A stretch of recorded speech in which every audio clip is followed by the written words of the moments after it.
आज देखेंगे हम use of this that these those का प्रयोग कि यूज दिस दैट दीज और दोस का प्रयोग कैसे करते हैं।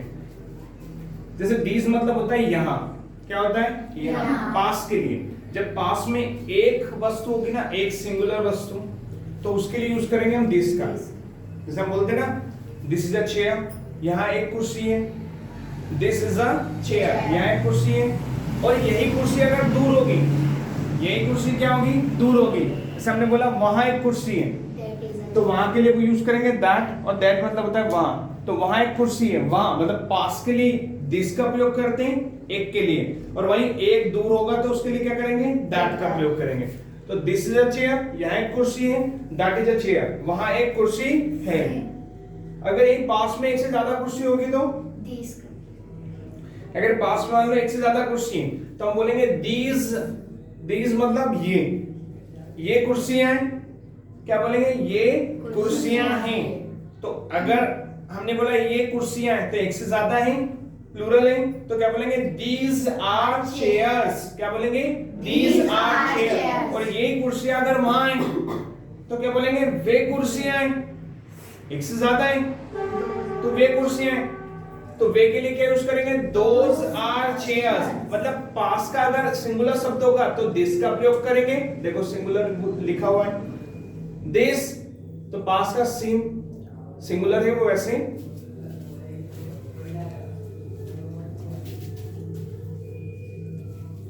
पास का अगर सिंगुलर वस्तु है, एक वस्तु है, तो दिस का प्रयोग करेंगे। और यही पास में एक से ज्यादा है तो क्या करेंगे, दीज का प्रयोग करेंगे। वहीं अगर दूर सिंगुलर शब्द है तो दैट का प्रयोग करेंगे, और प्लूरल शब्द है तो दोस का प्रयोग करेंगे। जैसे डेफिनेशन भी लिखी हुई है कि these and that are used before singular countable nouns। मतलब these और that का प्रयोग सिंगुलर काउंटेबल नाउन के पहले करते हैं। समझ में आया? सिंगुलर काउंटेबल नाउन होता है एक वचन। अगर एक वस्तु है, एक व्यक्ति है, एक स्थान है, सिंगुलर काउंटेबल नाउन। और नाउन मतलब वस्तु, व्यक्ति, स्थान। तो एक या तो पास में हो सकता है या फिर दूर में हो सकता है। अगर दूर भी एक है और पास भी एक है तो यूज करेंगे दिस का और दैट का। पास के लिए दिस का और दूर के लिए दैट का। जैसे दिस और दैट का प्रयोग एक वचन संज्ञा से पहले करते हैं, और संज्ञा मतलब व्यक्ति, वस्तु, स्थान। These and those are used before plural countable nouns। मतलब प्लूरल काउंटेबल नाउन्स के लिए, प्लूरल काउंटेबल मतलब बहुवचन संज्ञा के लिए। किसके लिए, बहुवचन संज्ञा। पास के लिए, पास में अगर बहुत सारे व्यक्ति हैं, बहुत सारी वस्तु है, बहुत सारे स्थान है। या फिर दूर बहुत सारे व्यक्ति हैं, बहुत सारे स्थान है, बहुत सारी वस्तु है, तो हम यूज करेंगे, पास के लिए यूज करेंगे दीज। पास के लिए क्या करेंगे, दीज। और दूर के लिए दोज। समझ में आया? ये दिस से बना दीज, ये दिस सिंगुलर सब्जेक्ट के लिए यूज करते हैं, और दीज प्लूरल सब्जेक्ट के लिए, पास के लिए। दैट दूर के सिंगुलर सब्जेक्ट के लिए यूज करते हैं, और दोज बहुवचन शब्द के लिए, दूर के लिए। समझ में आया क्या सभी को? अब देखो एग्जांपल, जैसे हम बोलते हैं ना कि यहाँ बॉल है, बोलते हैं ना कि यहाँ बॉल है, दिस इज अ बॉल। वहां बॉल है, दैट इज अ बॉल। यहाँ पास में दिस इज अ टेबल, यहाँ टेबल है, यहाँ टेबल है, दिस इज अ टेबल। वहां एक टेबल है, that is a table. This is a book, यहाँ एक पुस्तक है, यहाँ एक किताब है, दैट इज अ बुक। वहां एक किताब है, मैग। अब इनके प्लूरल बनाया हमने, दिस इज अ बॉल। एक थी तो अगर एक बॉल थी तो हमने बोला दिस इज अ बॉल, और एक से ज्यादा होगी तो दीज आर बॉल्स। अगर पास में, अगर दूर एक बॉल है तो दैट इज अ बॉल, और एक से ज्यादा बॉल है तो दोज आर बॉल्स। पास में एक टेबल है तो दिस इज अ टेबल, और दूर अगर एक से ज्यादा टेबल है तो दीज, सॉरी पास में अगर एक टेबल है तो दिस इज अ टेबल, और पास में एक से ज्यादा टेबल है तो दीज आर टेबल्स। वहीं पर दूर में अगर एक टेबल है तो दिस इज अ टेबल, और दूर में अगर एक से ज्यादा टेबल है तो दोज आर टेबल्स। आ रहा है ना समझ में कि नहीं आ रहा है? हमें आ रहा है समझ में? इधर पक्का? देखो पास में अगर एक पुस्तक रखी है, एक बुक रखी है, तो हम बोलेंगे दिस इज अ बुक। अगर दूर की वस्तु होगी तो दैट इज अ बुक। पर अगर एक से ज्यादा पुस्तक हमारे पास में रखी है तो दीज आर बुक्स। क्या बोलेंगे? These are books. वहीं दूर में अगर बहुत सारी किताबें रखी है तो दोज आर बुक्स। समझ में आया? जैसे इसके कुछ एग्जांपल भी दे रखे हैं एग्जांपल, जैसे इज अ पेन सिंगुलर है प्लूरल है? आप बताओ। सिंगुलर। कैसे पहचाना? इसका प्रयोग किया है ना, और ए लिखा ए, और आर्टिकल ए एन था पढ़ा हमने, आर्टिकल एन था, तो ए और एन का प्रयोग कहां करते हैं? सिंगुलर काउंटेबल नाउन के लिए। और हम भी तो पढ़ रहे हैं कि सिंगुलर काउंटेबल नाउन।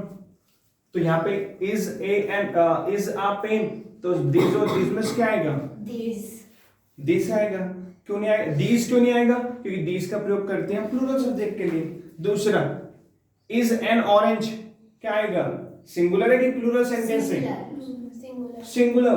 कैसे पहचाना? इज हेल्पिंग वर्ब का प्रयोग सिंगुलर के साथ करते हैं, और एन का प्रयोग क्या होता है? एक के लिए। एन मतलब भी क्या होता है? एक। तो दैट और दोस्त का दैट होगा, क्योंकि दैट का प्रयोग करते हैं हम सिंगुलर सब्जेक्ट के लिए। अब यहीं पर जैसे ये ए इज तो इज जहां पे है, तो दीज और दीज में से क्या करेंगे? दीज का। दैट और दोज में से दैट का। समझ में है? आगे देखो, अगर प्लूरल है तो are chairs, Khalistan are chairs, तो दीज और दीज में से किसका करेंगे? दीज और दीज में से दीज। क्यों? क्योंकि उसमें आर हेल्पिंग वर्ब प्रयोग किया है, और आर हेल्पिंग वर्ब का प्रयोग कहां करते हैं? प्लूरल सब्जेक्ट के साथ।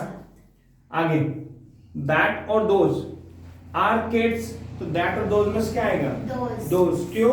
क्योंकि प्लूरल सब्जेक्ट है। कैसे पहचाना?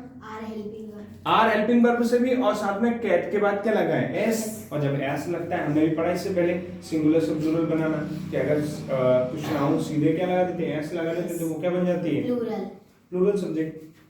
आगे, आर ऑरेंजेस, दीज और दीज में क्या आएगा? दीज। क्यों आएगा दीज? क्योंकि प्लूरल सेंटेंस है। आगे, are books, are books, that और दोज में क्या आएगा?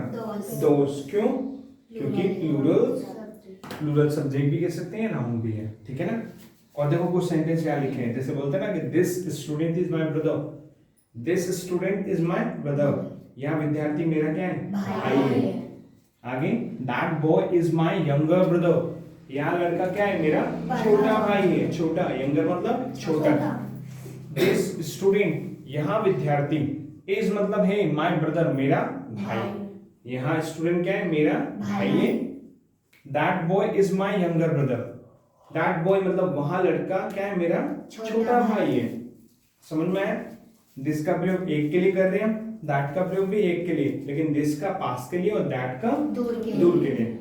फिर एक से ज्यादा है तो these books are ours, these books, these मतलब ये, बुक्स मतलब किताबें, दीज मतलब ये, बुक्स मतलब किताबें, आर मतलब है, आवर्स मतलब हमारी, हमारी है।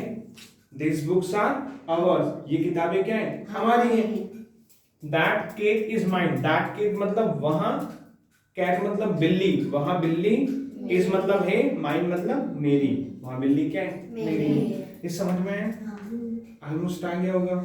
ये इसका क्या करते हैं, बहुत सारी जगहों पर इंग्लिश में भी यूज करते हैं, और आपके ग्रामर में भी आता है दिस दैट का प्रयोग। आया था क्या? आएगा, या आप आंसर क्वेश्चन लिखते तो उसमें भी आता है। समझ में आया? तो ये समझना था हमें। चलो इसके बाद और देखते हैं।